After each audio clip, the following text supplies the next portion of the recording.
Por primera vez también tuve que hacer, junto a mi compañero Juan Pablo, que también me acompañó en esa aventura, un estudio de impacto ambiental. En el año 94, cuando se estaba publicando la ley, el reglamento vino en el 97, del sistema de evaluación de impacto ambiental. Por primera vez hicimos el estudio de impacto ambiental e improvisamos sobre la marcha qué era un estudio de impacto ambiental, como había que hacerlo. Me refiero a la pavimentación del camino Arica-Tambo Quemado. Estudio que según yo lo perdí de vista, pero según Juan Pablo me contó hace poco, sirvió de modelo en muchas escuelas posteriormente, así que me alegro de eso. Y Vialidad quedó muy contento de eso. Se portó responsablemente aquella vez. ¿Qué más? Por primera vez elaboré un método de planificación. Antes usábamos a Kenton Miller. Y por primera vez me puse crítico y elaboré un método especial para el sistema chileno. Me aventuré en eso. Y la verdad es que tuve muchas experiencias bonitas con eso. Hay mucha gente que se embaucó en esa aventura, se hicieron muchos planes de manejo. Y bueno, improvisación. Creo que logré captar que lo que era la planificación y plasmarla ahí y darle tecnología a eso por mi formación de planificador territorial.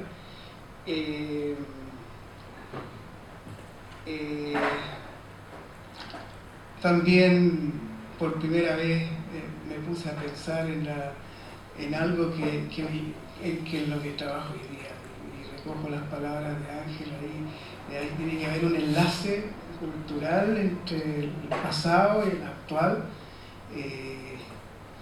Yo del pasado a lo actual hice ese enlace solito, es decir, comencé por primera vez a pensar en la optimización del sistema de áreas protegidas en el norte, y hoy día trabajo en eso. En los años 80 comencé en eso y hoy día trabajo en eso.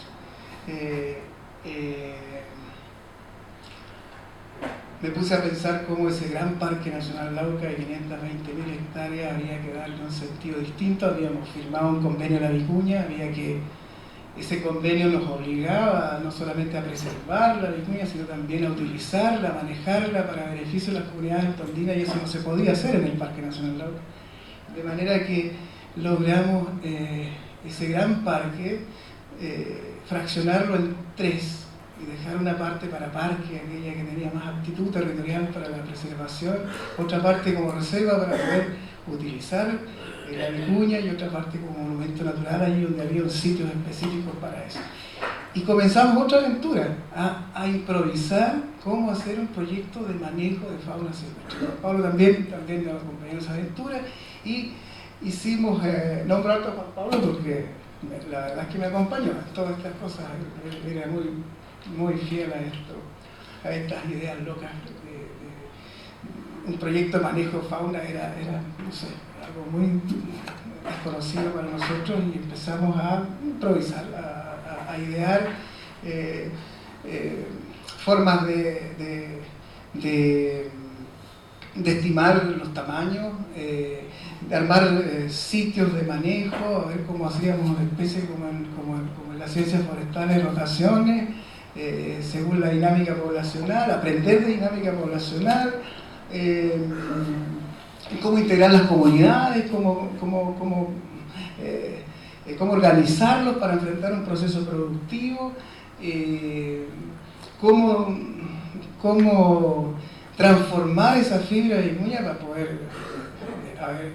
poder sacar beneficio económico de esto. Y por primera vez en Chile pudimos hacer telas de vicuña en un convenio con un ingeniero textil de la Universidad de Santiago, y logramos unos par de metros, me acuerdo, ¿no?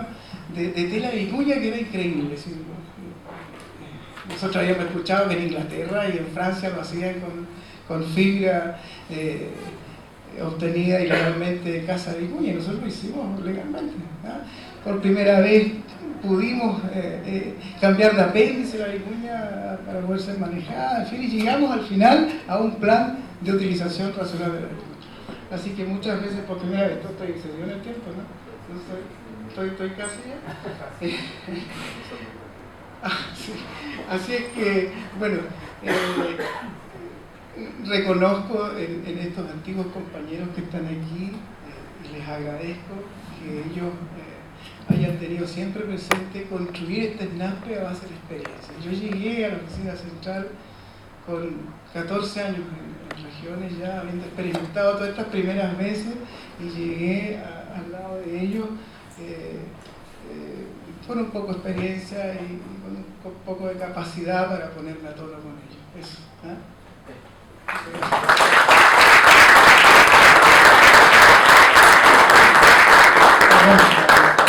Perdón. Yo presento a mi amigo, compañero de los 80 también, de tanto tiempo, a Jorge Gándara, de una gran trayectoria en las áreas silvestres. Ustedes lo vieron en la foto, además de decir cómo él participó en ese antiguo departamento de áreas silvestres protegidas y manejo de reservas. Y luego continuó una trayectoria exitosa en la CONAF, ha sido director regional,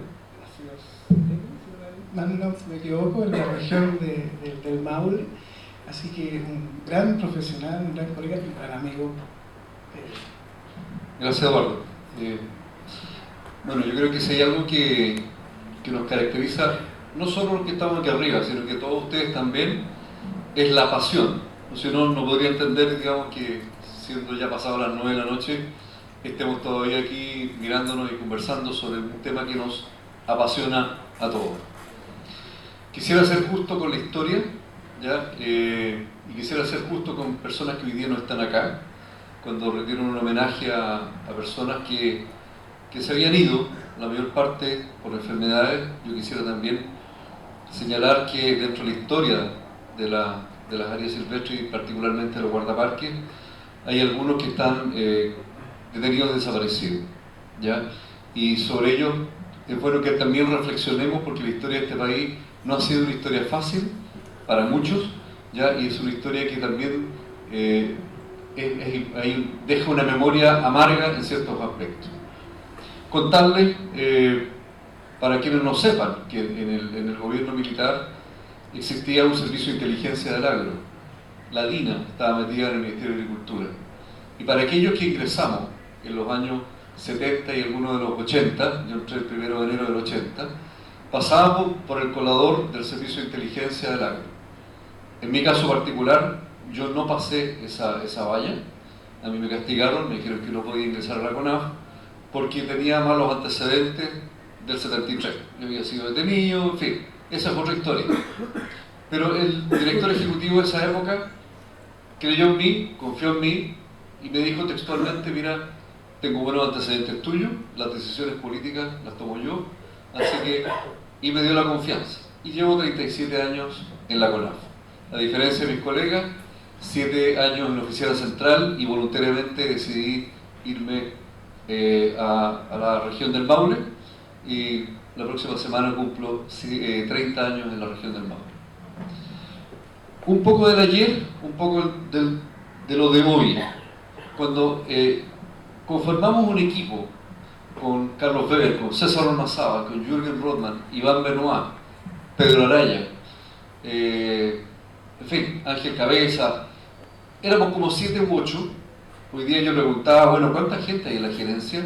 Nuestro antiguo departamento de conservación, que se transformó en departamento de áreas silvestres, tenía como 7 u 8 personas. Hoy día entiendo que son como 25, ¿ya?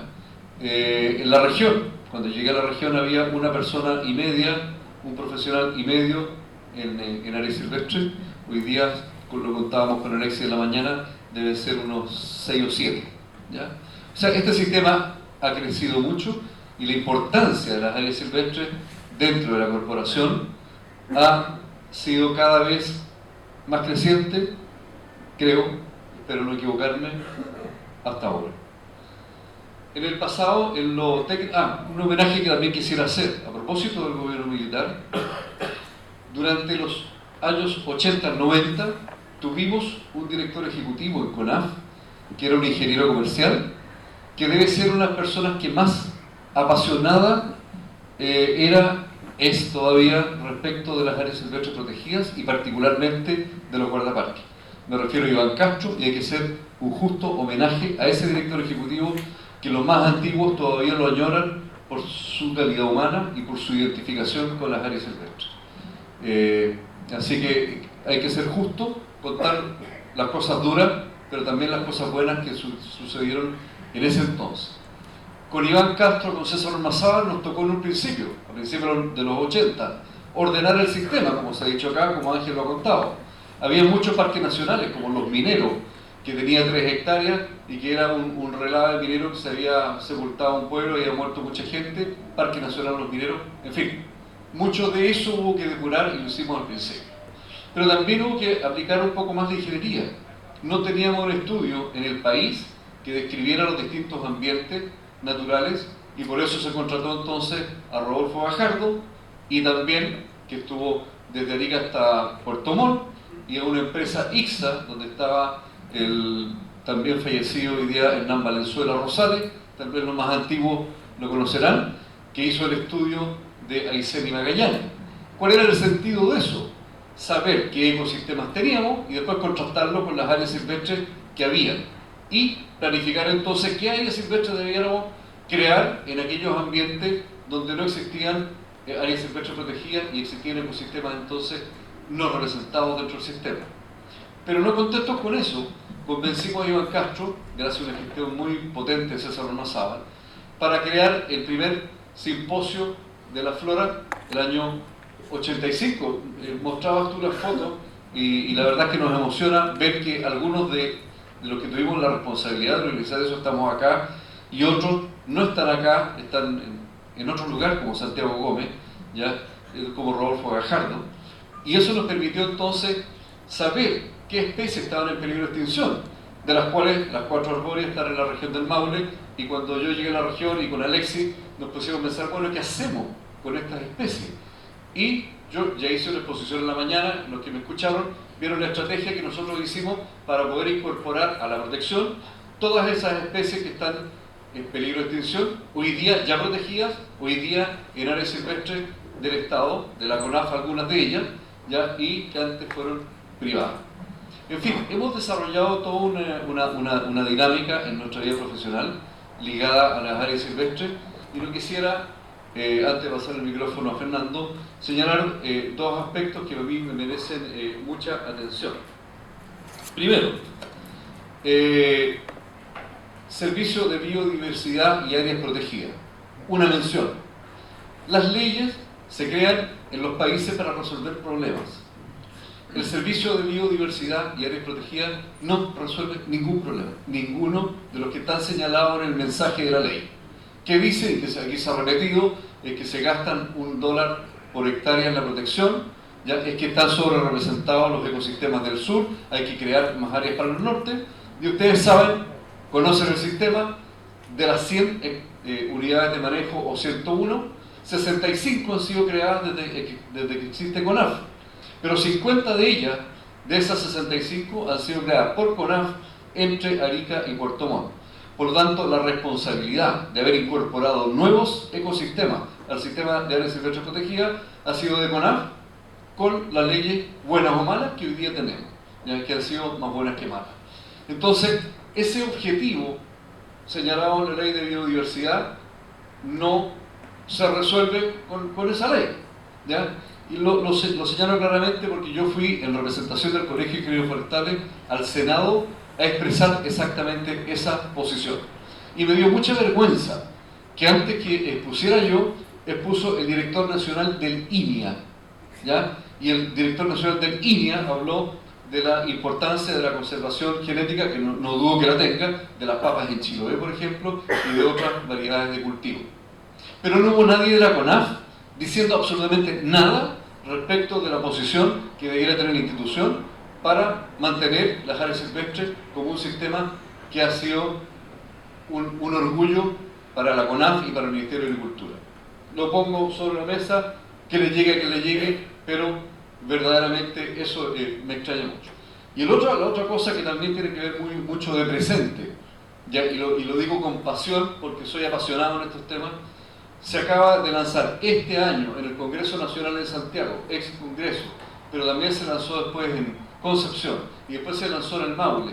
Aquí en esta región no se pudo lanzar por otro motivo de cosas, de consideraciones que no nos vamos a comentar acá, la política forestal, que ha sido el consenso de muchísimas organizaciones tan opuestas como la gente de la Corma y como los pueblos originarios, como el CODEF, como el Colegio de Ingenieros Forestales, por cierto, como ODEPA, CONAF, en fin, distintas instituciones, y no hay ninguna mención en esa política forestal respecto a las áreas silvestres protegidas del Estado.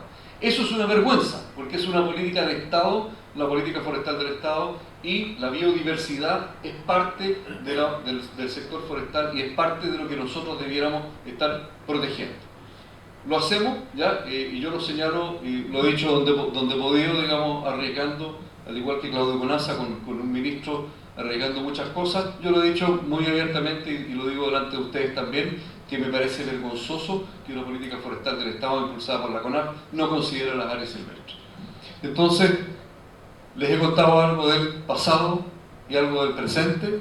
Ya, yo creo, y soy optimista, creo que la ley de biodiversidad no va a salir. Uno, porque no tiene sentido, otro, porque es demasiado caro implementarla. Y respecto de la política forestal, creo que en algún minuto se va a tener que enmendar el RUT, porque hoy día esa política forestal, si no se le pone a ese esqueleto algo de carne, va a ser letra muerta, porque tiene metas tan importantes de corto plazo que son incumplibles, porque hoy día no tenemos ley de fomento, no manejamos bosque nativo, en fin, no me extiendo, les doy las gracias, les pido perdón, digamos, por lo extenso tal vez, pero les agradezco la paciencia que ustedes han tenido con nosotros. Voy a presentar, con eso termino.